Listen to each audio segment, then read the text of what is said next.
दोस्तों, मनुष्य का जीवन और उसकी परिस्थितियां सिर्फ परमेश्वर के हाथों में है। जब वह हमें आशीष देता है तो वह हमसे अपेक्षा करता है कि हम सीधी चाल चलें, उस पर विश्वास और भरोसा रखें। लेकिन यदि हम ऐसा नहीं करते हैं तो हमें उसका परिणाम भुगतना पड़ता है। दोस्तों, आपके जीवन की परिस्थिति आज कैसी है ये आप जानते हैं।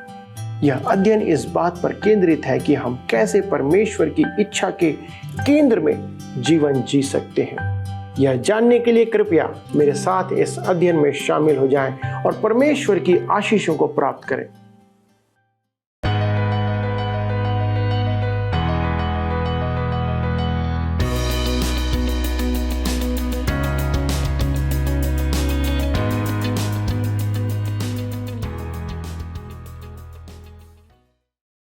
नमस्कार मित्रों, एक बार फिर हम सत्यवचन कार्यक्रम के साथ आपके सामने उपस्थित हैं। सत्यवचन में इन दिनों हम भजन संहिता से अध्ययन कर रहे हैं। भजन संहिता एक काव्य रचना है जिसके द्वारा परमेश्वर के वचन ने युगों से निराश मनों को शांति देने का कार्य किया है। आज भी परमेश्वर का वचन लोगों से बातें करता है। यद्यपि अधिकांश जन इसकी पृष्ठभूमि और इसकी गहराइयों से अनजान है। जब हम इन्हें जानेंगे तो हम परमेश्वर से और अधिक जुड़ पाएंगे। बाइबल परमेश्वर का जीवित वचन है जो हमारे जीवन को उसके समीप आने में मदद करता है। आज के अध्ययन में हम मूल रूप से 2 भजनों के ऊपर ध्यान करेंगे। एक भजन के लिखे जाने से पहले की घटना के ऊपर है और दूसरा संसार के अंत में इस्राएल के साथ होने वाली घटनाओं के बारे में हमें बताता है। पूर्व की घटना और आने वाली घटना दोनों ही हमें जीवन के लिए या जीवन जीने के प्रति सावधान करती है। आइए आज के अध्ययन के द्वारा परमेश्वर की योजना और उसके उद्देश्यों को समझें। आइए अध्ययन में आगे बढ़ें। मित्रों, आइए आज हम अपने अध्ययन में आगे बढ़ें और भजन संहिता 77 उसके 16 पद से अध्ययन को आरंभ करें।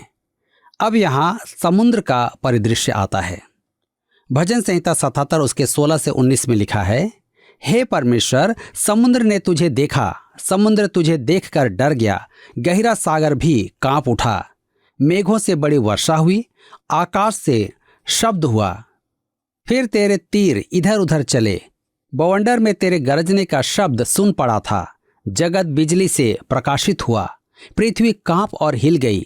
तेरा मार्ग समुद्र में है और तेरा रास्ता गहरे जल में हुआ और तेरे पांव के चिन्ह मालूम नहीं होते।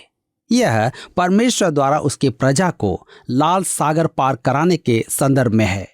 भजन 77 के 20 में लिखा है, तूने मूसा और हारून के द्वारा अपनी प्रजा की अगुवाई भेड़ों की सी की।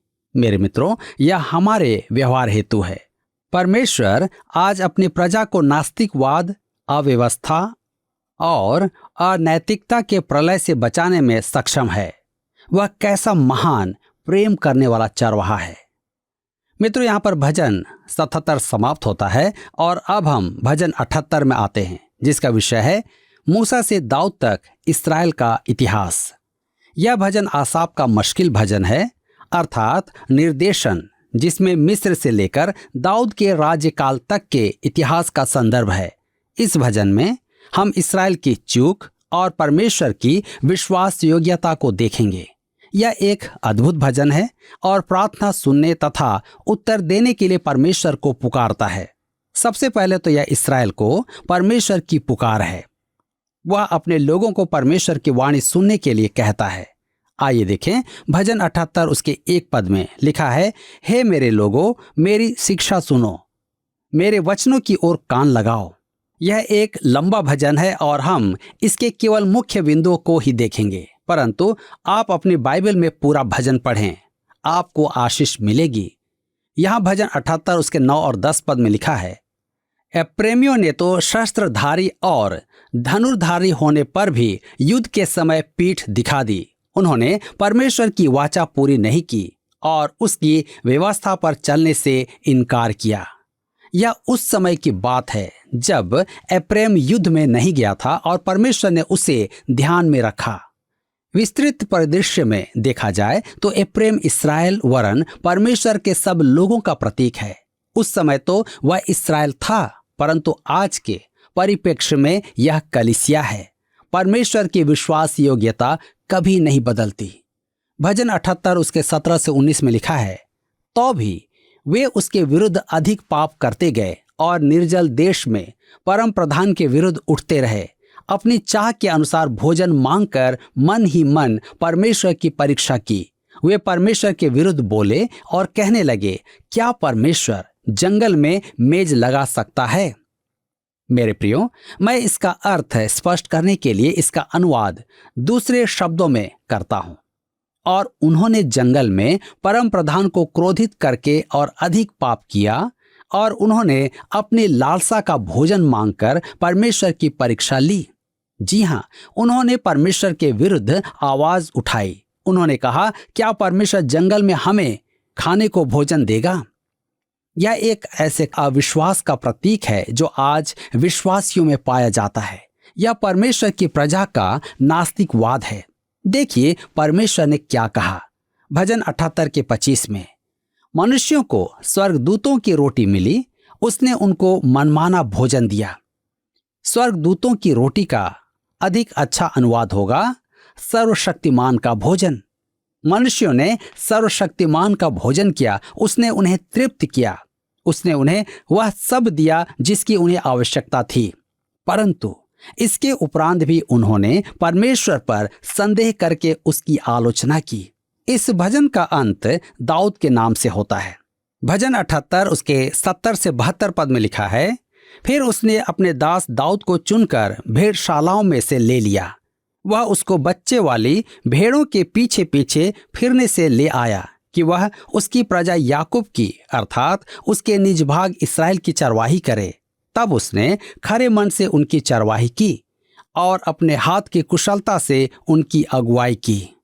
दाऊद अपने प्रभु यीशु का, जो दाऊद का पुत्र था, उसका प्रतीक है। परमेश्वर उनके साथ विश्वास योग्य था। मेरे मित्रों, वह आज हमारे भी साथ विश्वास योग्य है। अब हम भजन 79 में देखेंगे, जिसका विषय है महाक्लेश में इस्राएल का भविष्य। यह एक प्रार्थना है, परंतु आपके और मेरे लिए नहीं। यह परमेश्वर की प्रजा इस्राएल की प्रार्थना है। यह प्रार्थना उन आने वाली विपत्ति महाक्लेश के युग की है। यह आसाफ का ही एक और भजन है। वह एक महान संगीतकार और भजनों का संपादक था। वह दाऊद का समकालीन और अति संभव है कि उसका सहायक भी था। तो आइए हम भजन 79 उसके 1 पद को पढ़ें। लिखा है, हे परमेश्वर, अन्य जातियां तेरे निज भाग में घुस आईं। उन्होंने तेरे पवित्र मंदिर को अशुद्ध किया और यरूशलेम को खंडहर बना दिया है। यद्यपि रचना के समय यह भजन भविष्यवाणी का भजन था, परंतु यह नबूकदनेस्सर के घेराव और इस्राएल की बंधुआई का सजीव चित्रण प्रस्तुत करता है। मकाबियों के युग में भी उन पर संकट आया था, परंतु इस भविष्यवाणी की परिपूर्णता महाक्लेश के युग में ही होगी। बाबुल की बंधुआई से पहले झूठे भविष्यद्वक्ता कहते थे कि परमेश्वर उनके विनाश का झूठी भविष्यवाणियों के अनुसार जिस नगर का पतन असंभव था उसे जीत लिया गया और वहां के निवासी बंधुआई में ले जाए गए। उन्होंने कहा कि परमेश्वर का मंदिर नष्ट नहीं किया जाएगा। इसके विपरीत मंदिर भी ध्वंस किया गया। वह नगर निस्संदेह यरूशलेम था और प्रजा इस्राएल के परमेश्वर की दुहाई देने पर विवश हुई। मंदिर का परम पवित्र स्थान उनका केंद्र था। आप स्मरण रखें कि यह लेवी व्यवस्था वर्ग के भजन है। इसका विषय है मिलाप वाला तंबू और आगे चलकर मंदिर पर केंद्रित आराधना। आइए हम आगे पढ़ेंगे। भजन 79 उसके 2 पद। उन्होंने तेरे दासों के शवों को आकाश के पक्षियों का आहार कर दिया और तेरे भक्तों का मांस वन पशुओं को खिला दिया है। मेरे प्रिय, इस्राएल के लिए ऐसा भयंकर नरसंहार समझना कठिन था। परमेश्वर उनके साथ ऐसा क्यों होने दे रहा था? झूठे भविष्यद्वक्ता तो एक ही बात कहते रहते थे कि परमेश्वर की प्रजा के साथ ऐसा नहीं होगा। यद्यपि यिर्मयाह निरंतर उन्हें आने वाले प्रकोप के प्रति परमेश्वर की ओर से चेतावनी दे रहा था। उसे सत्य के प्रकाशन हेतु देशद्रोही कहा गया। इस्राएल समझ नहीं पाया कि परमेश्वर ने उन्हें क्यों नहीं बचाया। यह आज भी हमारे लिए एक प्रश्न है। मेरी समझ में अनेक यहूदी हिटलर के सताव के कारण नास्तिक हो गए हैं। शायद उनके मन में भी वही प्रश्न है जो इस भजनकार के मन में है। अब दूसरा प्रश्न यह है, क्या वे परमेश्वर के प्रति विश्वास योग्य थे? क्या वे उसके साथ उचित संबंधों में लौट आए थे? क्या उन्होंने अपने मसीह को स्वीकार किया? क्या उन्होंने उसे ग्रहण किया? इसका उत्तर निश्चय ही नहीं में है। परमेश्वर ने अपनी प्रजा को पूर्व काल में दंड दिया और आज भी दंड दे रहा है। मेरे विचार में कलीसिया पर भी महान दंड आया है और भविष्य में अधिक बढ़ेगा। संसार के राष्ट्रों पर भी परमेश्वर का दंड है। अब उनकी पुकार सुनिए। भजन 79 उसके 5 में लिखा है, हे यहोवा, तू कब तक लगातार क्रोध करता रहेगा? तुझ में आग की सी जलन कब तक भड़कती रहेगी? यहूदियों की पुकार, हे प्रभु, तू क्या हमें क्षमा नहीं करेगा? तदुपरांत वे क्षमा के लिए परमेश्वर को पुकारते हैं। भजन 79 उसके 8 में लिखा है, हमारी हानि के लिए हमारे पुरखाओं के अधर्म के कामों को स्मरण न कर, तेरी दया हम पर शीघ्र हो, क्योंकि हम बड़ी दुर्दशा में पड़े हैं। उनकी प्रार्थना है, हमारे पुरखाओं के अधर्म के कामों को स्मरण न कर, परंतु परमेश्वर उन्हें मिटाकर भूल कैसे जाए? केवल मसीह की मृत्यु के द्वारा। मसीह का इनकार तो दंड लेकर ही आएगा, चाहे इनकार करने वाला यहूदी हो या अन्य जाति, धनवान हो या गरीब, स्त्री हो या पुरुष, बंधुआ हो या स्वतंत्र, काला हो या सफेद। आपको दंड पाने या मुक्ति पाने के लिए प्रभु का सामना करना होगा। केवल 2 ही मार्ग हैं। अब इन कष्ट में पड़े मनुष्यों की याचना की पुकार सुने। भजन 79 उसके 9 में लिखा है, हे हमारे उद्धारकर्ता परमेश्वर, अपने नाम की महिमा के निमित्त हमारी सहायता कर और अपने नाम के निमित्त हमको छुड़ाकर हमारे पापों को ढांप दे। इस्राएल गर्व से कहता था कि परमेश्वर उनके मध्य में है और उनका उद्धार करेगा, परंतु परमेश्वर ने उन्हें नहीं बचाया, जिसके कारण निंदा के कारण बने। अन्य जातियां उनका ठट्ठा करती थीं। यहां भजन के अंत में आभारोक्ति देखिए। भजन 79 उसके 13 में लिखा है, तब हम जो तेरी प्रजा और तेरी चराई की भेड़ें हैं, तेरा धन्यवाद सदा करते रहेंगे और पीढ़ी से पीढ़ी तक तेरा गुणानुवाद करते रहेंगे। उस भावी राज्य में उनके आंसू और कष्ट सदा के लिए समाप्त हो जाएंगे और पीढ़ी से पीढ़ी तक स्तुति गान किया जाएगा। इसी के साथ भजन 79 समाप्त होता है और अब हम भजन 80 में आते हैं, जिसका विषय है इस्राएल के चरवाहे से प्रार्थना। मेरे मित्रों, भजनों की श्रृंखला में विचारों का क्रम है जो भविष्यवाणी का विकास है। सेप्टुजिंट की बाइबल में इस भजन का शीर्षक है अशुर, जिसके कारण कुछ टीकाकारों ने इसे उत्तरकालीन कहा है, परंतु यह आसाफ का भजन है जो दाऊद का समकालीन था। अतः यह भजन दाऊद के राज्यकाल में लिखा गया था। इसका शीर्षक है प्रधान बजाने वाले के लिए शोशन्नीम में दूत, राग में आसाफ का भजन। शोशन्नीम का अर्थ है शोषण का फूल। हमने पहले देखा है कि शोषण का भजन प्रभु यीशु मसीह का उल्लेख करता है। यह भजन इस्राएल के चरवाहे से याचना की पुकार है कि वह फिर से उनकी अगुवाई करे।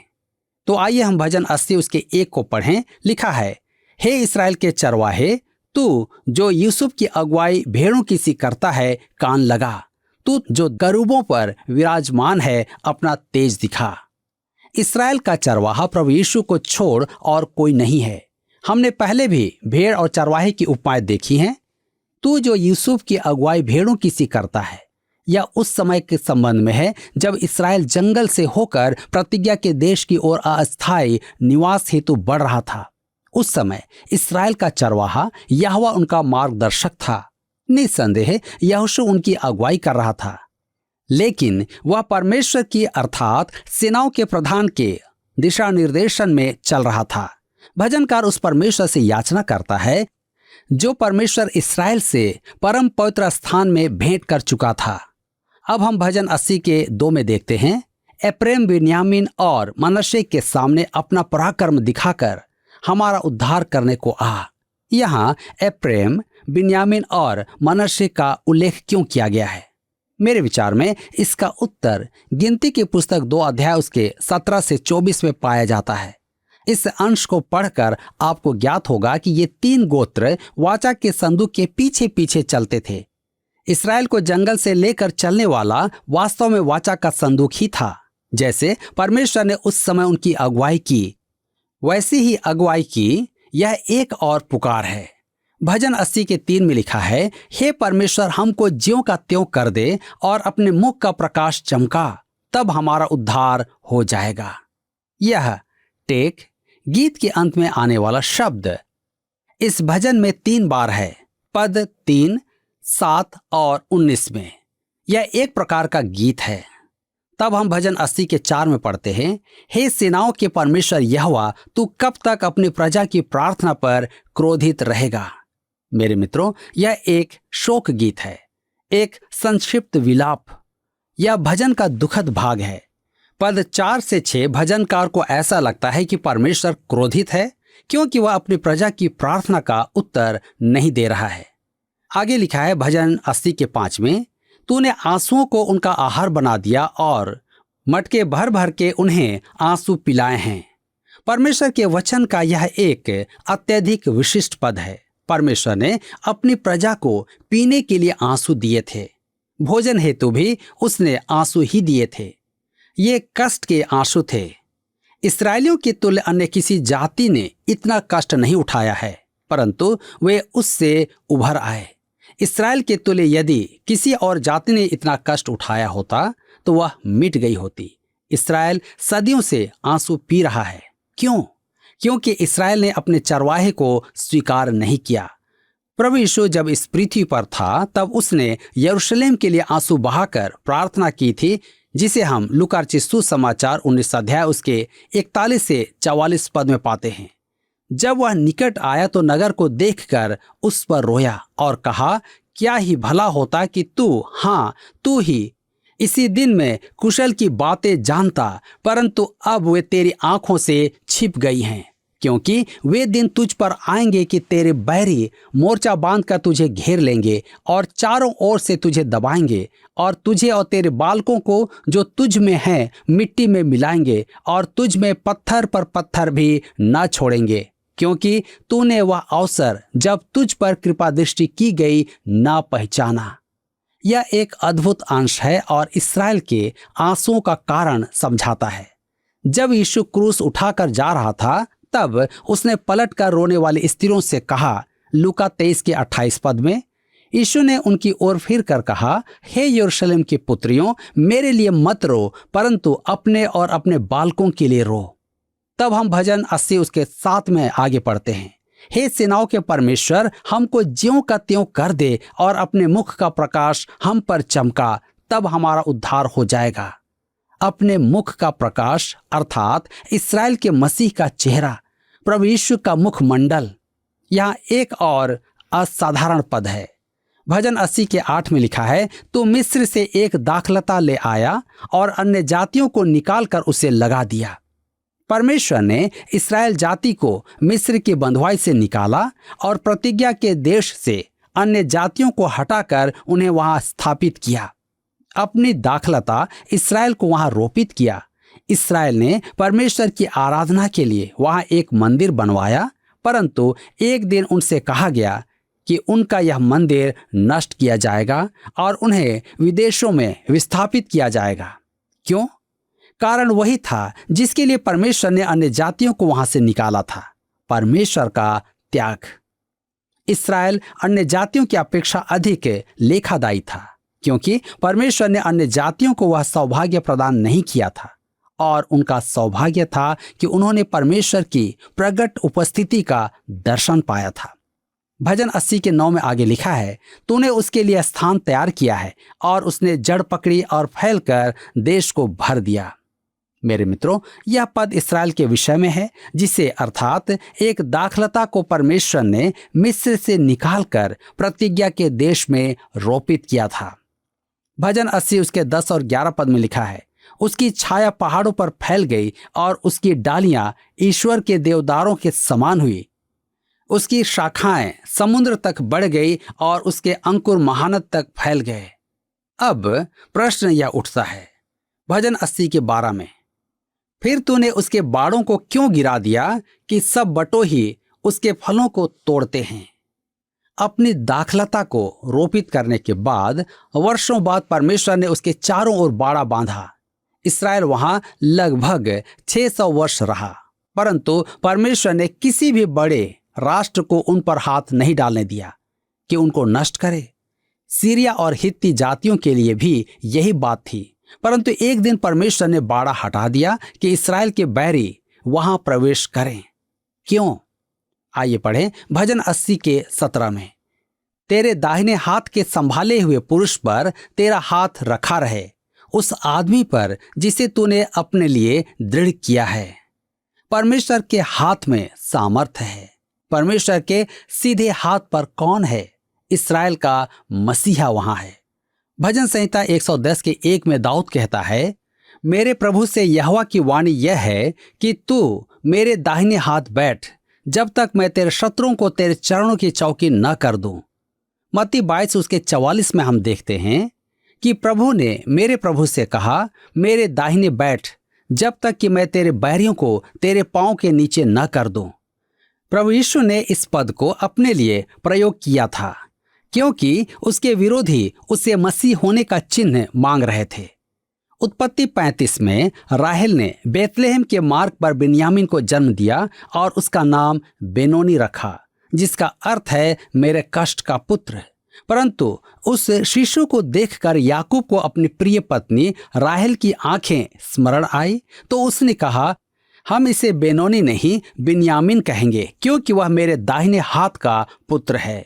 बिन्यामीन हमारे प्रभु यीशु का प्रतीक है, जो इस पृथ्वी पर कष्ट उठाने वाला पुत्र होकर आया, परंतु आज वह परमेश्वर की दाहिने हाथ उपस्थित है।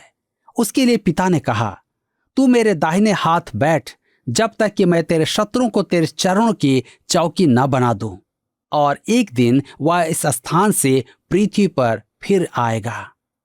भजन 80 के 18 में लिखा है, तब हम लोग तुझसे न मुड़ेंगे, तू हमको जिला और हम तुझसे प्रार्थना कर सकेंगे।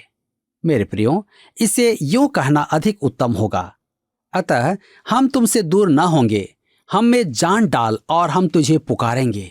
यह अब तीसरा गीत है।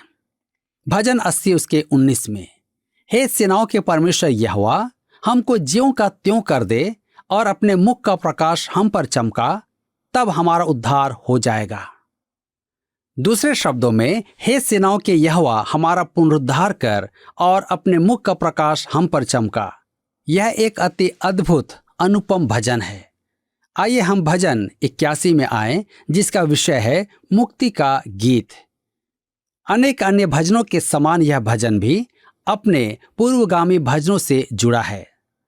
दूसरे शब्दों में, यह एक अविराम कहानी है। पिछले भजन की प्रार्थना विश्वासियों की प्रार्थना नहीं थी, यह वास्तव में समय के अंत में याकूब के कष्टों के समय की प्रार्थना थी। हमारे लिए तो सबसे बड़ी प्रार्थना है प्रकाशित वाक्य की पुस्तक 22 अध्याय उसका 20 पद, जो इन बातों की गवाही देता है। वह यह कहता है, हाँ, मैं शीघ्र आने वाला हूं, आमीन, हे प्रभु यीशु आ। और उसके आने तक हमें उससे निवेदन करना है कि वह उसके वचन के प्रसारण में हमारी सहायता करे। यह मुक्ति का गीत है और ऊंची आवाज में आरंभ होता है, जो उच्च स्वर का एकाकी गायन है। इसका शीर्षक है प्रधान बजाने वालों के लिए गीथित राग में आसाप का भजन। आइए पढ़ें भजन संहिता 81 उसके 1 से 4 पद। लिखा है, परमेश्वर जो हमारा बल है, उसका गीत आनंद से गाओ। याकूब के परमेश्वर का जय जयकार करो। भजन उठाओ, डफ और मधुर बजाने वाली वीणा और सारंगी को ले आओ। नए चांद के दिन और पूर्णमासी को, हमारे पर्व के दिन नरसिंगा फूंको, क्योंकि यह इस्राएल के लिए विधि और याकूब के परमेश्वर का ठहराया हुआ नियम है। मेरे विचार में इसकी मुख्य कुंजी है नए चांद पर तुरही का फूंका जाना। यह उचित ही है, क्योंकि अपने पंखों में रोग हरण लिए धार्मिकता के सूर्य के उदय होने से पूर्व नया चांद उदय होता है। वह उन्हें मुक्ति दिलाने निकलेगा। यह झोपड़ियों के पर्व का एक सुंदर चित्रण है।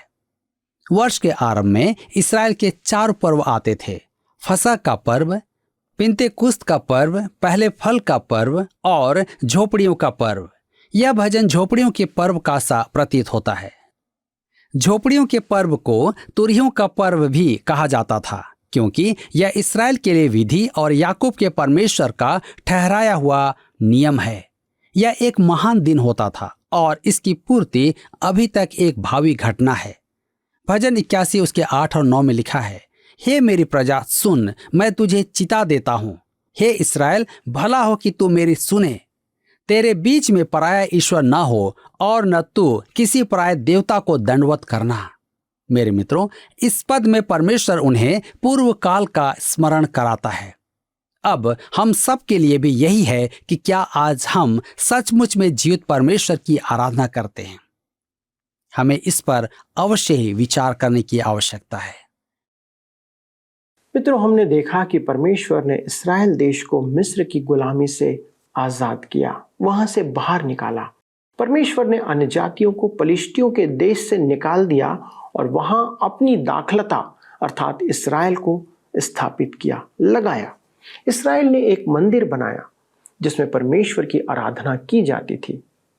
तब उन्हें बताया गया कि उनका मंदिर नष्ट कर दिया जाएगा और उन्हें देश से बाहर निकाल दिया जाएगा। क्यों? इसी कारण से कि परमेश्वर ने अन्य जातियों को देश से बाहर कर दिया। उन्होंने परमेश्वर से मुंह फेर लिया था।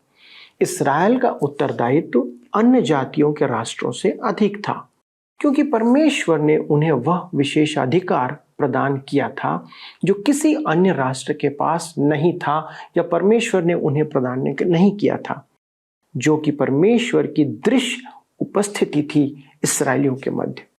परमेश्वर ने मसीहियों को उद्धारकर्ता से भेंट कराया। एक दिन यही उद्धारकर्ता एक न्यायी बनकर आने वाला है। वह विश्वासियों से उनके काम का हिसाब लेगा। आज का अध्ययन हमें इस संबंध में गंभीर होने के लिए आग्रह करता है कि हम तैयार रहें। आइए प्रार्थना करें कि परमेश्वर हर एक दर्शक को, आपको इस संबंध में मदद करे, सहायता करे कि आप प्रभु यीशु मसीह से मिलने के लिए तैयार रहें। आइए प्रार्थना करें।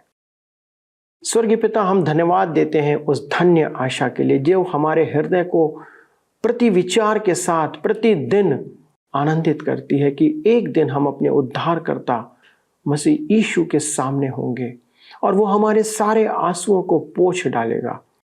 पिता, धन्यवाद देते हैं उस दिन के लिए जिसकी आनंद में हर एक विश्वासी अपना समय व्यतीत कर रहा है प्रभु। लेकिन हमारी प्रार्थना है हमारे दर्शकों के लिए, यदि उनके जीवन में ये आशा और आनंद यदि अब तक नहीं है तो आप उनकी सहायता करें कि वे भी इस आनंद में, इस आशा में बने रहें और उसमें आकर आपके निकटता में आए। धन्यवाद के साथ विनती यीशु के नाम से मांगते हैं, आमीन। दोस्तों, अगले प्रसारण में हम फिर इस अध्ययन को आगे बढ़ाते हुए आपके साथ उपस्थित होंगे। लेकिन यदि आपके पास आज कोई प्रश्न है तो कृपया हमसे संपर्क करें, फोन के द्वारा, SMS के द्वारा या पत्र के द्वारा। और यदि आपने अब तक अपने दोस्तों को ये बताना आरंभ नहीं किया है कि आप कैसे आशीष प्राप्त कर रहे हैं तो प्लीज़ फ़ोन उठाएं और उन्हें बताएं, क्योंकि सब कोई इस आशीष के भागीदार बनने पाए। प्रभु आपको अनुग्रह में बढ़ाता चला जाए। पिछले प्रश्न का उत्तर है बी, शालेम। शालेम यरूशलेम का पुराना नाम है जिसका अर्थ है शांति का निवास स्थान। आज का प्रश्न है, बेनोनी का अर्थ है खाली स्थान। ए, मेरे कष्ट का पुत्र। बी, बेन्यामीन। सी, दाहिने हाथ का पुत्र। डी, बेकार। मित्रों, इस प्रश्न का उत्तर हमें कल सुबह 6 बजे से पहले विकल्प A, B, C या D के साथ अपना नाम, पता, स्थान के साथ 9651433397 पर SMS या WhatsApp करें। सभी विजेताओं को विशेष पुरस्कार प्रदान किए जाएंगे। धन्यवाद। क्या आपको यह कार्यक्रम पसंद आया? अभी हमें एक मिस कॉल करें और आप अगले विजेता हो सकते हैं।